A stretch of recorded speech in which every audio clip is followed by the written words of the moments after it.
Assalamualaikum. Banyak ya, ibu-ibu, bapak-bapak gitu ya. Kalau sehat tuh susah banget mau nurunin berat badan. Tapi begitu kena sakit ringan nih, batuk pilek gitu, beberapa hari, widih, langsung turun 3 kilo. Nah, saking penasaran nih, Pak Ngantemi terus tanya sama dokter, apa ya dok, kalau saya sakit kok bisa cepat turun berat badan? Ibu emang maunya gimana? Bisa nggak sih dok perut melangsingnya itu ya? Tiap kali saya jalan-jalan ke mall. Ya bisa lah bu.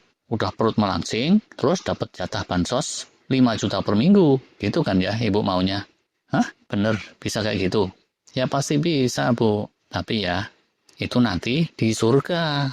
Hanya untuk masuk surga, kita mesti meninggal duluan. Astagfirullah. Ini sih kalau kayak gitu.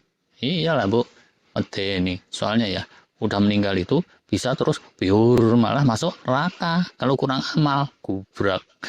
Mbak Antemi pun terus ngibrit. Kalau udah sering nonton kanal sini ya, banyak yang udah bisa menjawab tuh kenapa saat sakit bobot melangsing. Tapi yuklah kita obrolin lagi karena di situ ada hikmah yang menarik. Pokok intinya ya di sini healing itu butuh energi, butuh banyak energi. Salah satu buktinya sering digambarkan oleh pakar gini nih.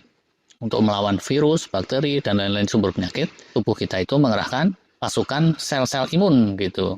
Nah, pasukan imun ini beda dengan sel-sel biasa. Seperti bedanya supercar Bugatti itu dengan mobil LCGC Gallia.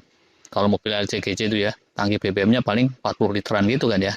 Cukup diisi BBM 1-2 minggu sekali. Tapi, digeber di jalan tol pun, ya 100 km per jam udah geter tuh.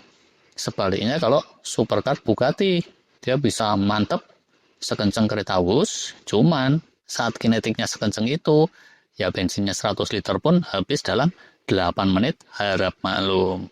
Selimun kayak gitu tuh, karena dia jauh lebih kencang, aktif, kebutuhan energinya berganda-ganda. Nah, energi kesedot oleh pasukan imun itu yang bikin kita loyo, malas ngapa-ngapain, tapi kalau dikasih duit, tetap aja nyamber. Nggak cuma ketersediaan energi tuh yang merosot. Kadang-kadang ya, sarung aja juga ikut merosot, notrok gitu. Oh alah, kok teruskan sarung bareng. Mana ada gambar ilustrasinya lagi. Sorry. Biasanya ya, sering kreditnya energi, ada rasa males makan sekalian. Karena kan kalau kita makan ya, apalagi makanan yang aneh-aneh gitu, ada balung ketek, sayur nangka yang double dengan tetelan, lah itu perlu diolah dulu, dicerna dulu, membebani liver, ginjal, seterusnya.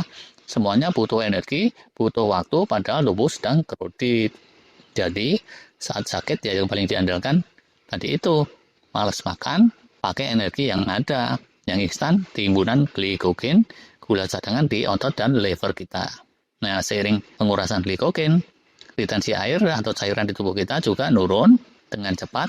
Ujungnya ya bisa turun bobot beberapa kilo tadi.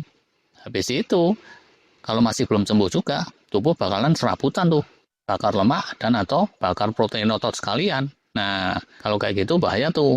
Makanya kalau sakit, jangan kelamaan, jangan terlalu berat. Karena nanti turun berat badannya bukannya secara sehat, malah destruktif. Nah, hati-hati. Hikmah lain ya. Di luar sana hati-hati lagi tuh. Ada ramuan atau suplemen-suplemen diet yang cara kerjanya persis kayak penyakit-penyakit tipikal itu. Dia memancing atau memobilisasi sistem imun. Emang sih berat badan bisa turun cepat drastis. Konsumennya kegirangan tuh. Tiap 5 menit gitu terus ngaca di depan cermin. Piur. Sampai terus cerminnya pecah sekalian. Walah, kok didramatisir. Kalau sekedar cermin pecah sih bisa beli lagi ya. Yang ukir-ukiran itu juga banyak. Tapi cara kayak gini bahaya. Terus yang elegan gimana dong? Kalau mau turun berat badan secara sehat, ya pakai prinsip tadi itu. Ilmu dasar nih. Bahwa healing itu butuh banyak energi. Jadi, arahkanlah tubuh kita itu untuk ngegas healing.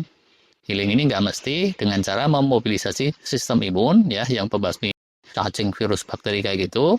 Bisa juga dengan cara sehat-sehat aja. Ya ini akan jauh lebih efektif membakar lemak dan mengatur ulang retensi air daripada olahraga. Olahraga gitu udah sampai melet ya. Berat badan kan segitu-gitu aja. Kalian dapat ngerasain sendiri mestinya ya. Tapi ya memberi arahan kepada tubuh kita untuk ngencengin healing Itu bukan kayak Pak Lurah memberi arahan kepada masyarakat desa. Itu pun nggak mudah loh. Udah disuguhi makan gitu ya, lep lep lep lep lep. Sampai di rumah ditanya soal pengarahan Pak Lurah. Nggak tahu lah. Untuk mengarahkan tubuh kita supaya ngencengin healing itu lebih tricky lagi. Tapi beberapa di antaranya udah sering dibahas tuh di kanal sini. Contoh nih, kualitas dan kuantitas tidur dicukupkan. Kalau tidurnya dengan penuh makanan gitu ya, atau sering begadangan ya susah. Contoh lain ya, anti mager, nggak mesti olahraga sampai melet, tapi ya jangan kebanyakan duduk, jangan ngerem terus indoor, dan seterusnya lah ya. Contoh lain, makanan tuh dibanyakin sayur, buah, dan variasi lain yang mengandung cukup polifenol. Polifenol ini racun, nggak boleh kebanyakan. Tapi kalau cukupan ya dia memicu tubuh kita untuk berbenah di dalam. Contoh lain ya, asupan yang sifatnya inflamatori, yang memicu inflamasi, diredam, junk food, gula karbo, kayak gitu. Lainnya lagi, asupan yang sifatnya biomaterial bagus ya, lemak pilihan, protein esensial, mikronutrien yang balance ya dibikin optimal. Contoh lain, pembentukan situasi positif dan kegembiraan digas juga. Dia memunculkan hormon kebahagiaan endorfin yang akan ngegas healing. Contoh lain lagi ya pakai jurus khusus. Kayak laku fasting, meditasi, senam pernapasan, dan seterusnya yang udah sering kita bahas. Gitu deh kira-kiranya ya.